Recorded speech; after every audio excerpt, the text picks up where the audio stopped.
Hey guys, got me and Devin here tonight. I know I said in my last video some things are happening. We've seen the fertility specialist. We're gonna try one more month of letrozole, do some testing because they do think that I have PCOS, and then we were moving on to IUI. So lots of exciting stuff. It feels good just to be on to the next thing. But yeah, I just wanted to hop on here with the love of my life. So Devin, how do you feel about everything? It's harder than I thought.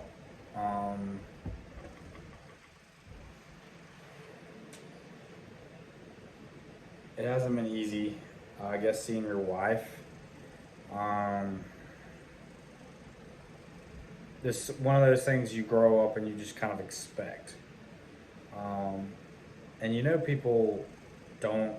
It happens to people every day. It happens to millions of people, but you just don't think it'll be you. You don't think it'll be you and your wife. So I think the hardest part is just, you can pray and you can say things, and we watch our diet and our sleep and our lifestyle. And Kelsey got a lot of closure the other day going to the doctor, but it's still just kind of the unknown, and the unknown's uncomfortable. But that's just kind of where our faith kicks in and helps us get through. So that's all I really have to say. Well, thank you. He's been so supportive, and I think it's important too to, have support from our partners, and he's definitely been that. So we're excited. Hopefully we'll get pregnant this month and won't have to go do the IUI, but just prayers that doing the IUI, if we need to, will be the thing that works for us. So, well, that's pretty much it. Just wanted to hop on here for a second. Hi. Okay, I was not going to post another video until after I take my pregnancy test, but I just had this feeling like, well, what if this is the time? Don't you want to post something or at least record something? So basically, I know me and my husband talked on the last video about us doing IUI next cycle. So there's kind of just been this hope of next cycle might work. We're praying, we're hoping, we're believing. So she's going to have me doing letrozole along with a low dose of injectables. And then whenever my follicles are big enough, we're doing a trigger shot. And then after the IUI, I will be prescribed progesterone. So it's going to be a fully medicated cycle.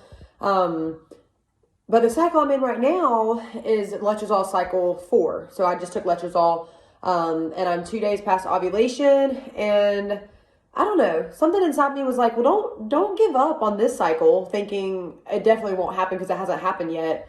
So I'm feeling a little hopeful. I have no symptoms, of course. I'm only 2 days past ovulation. But the only weird kind of thing was I usually have very specific ovulation symptoms. Like right after I ovulate, there's certain things besides my body temperature going up that tell me I know I ovulated.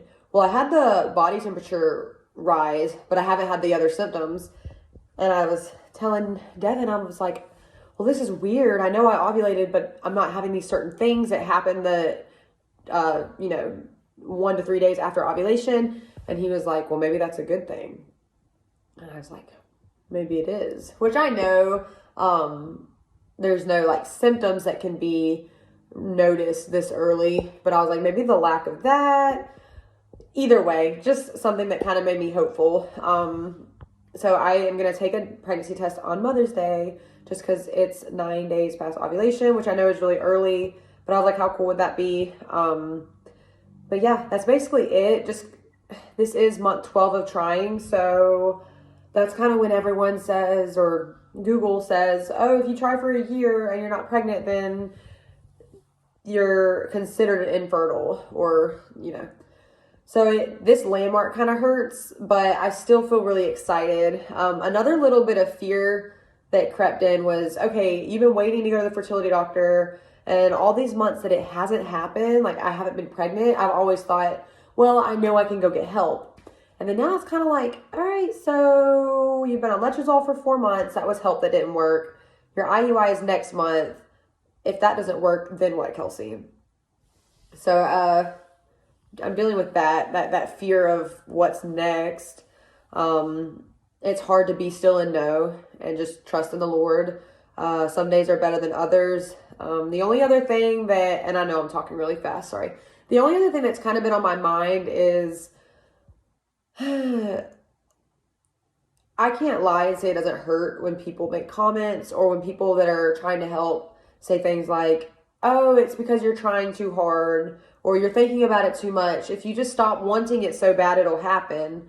And I don't think anyone means anything bad by that, but if you haven't been on this journey, then try to refrain from saying things like that, even if you mean well. It does hurt people. Like, everyone that's going through infertility knows, like, we don't need to be overstressed or consumed by it. No one's choosing that.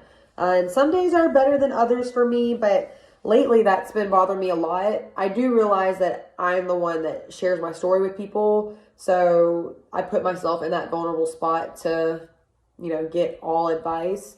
And I know, good friends of mine have said it, so I'm not saying that it's a terrible thing to say. I was just saying how it makes me feel. So if you're not going through that and you see this, just you never know what someone's going through and how your words can hurt more than you know. All right. But anyway, I'm going to post this video. I'm not going to record anything else until the day of my pregnancy test. And I am super, super, super, super excited and hopeful, whether it's this month, next month, 3 months, a year. I kind of have that hope again that, hey, it's going to happen. And that's really all I want. Thanks.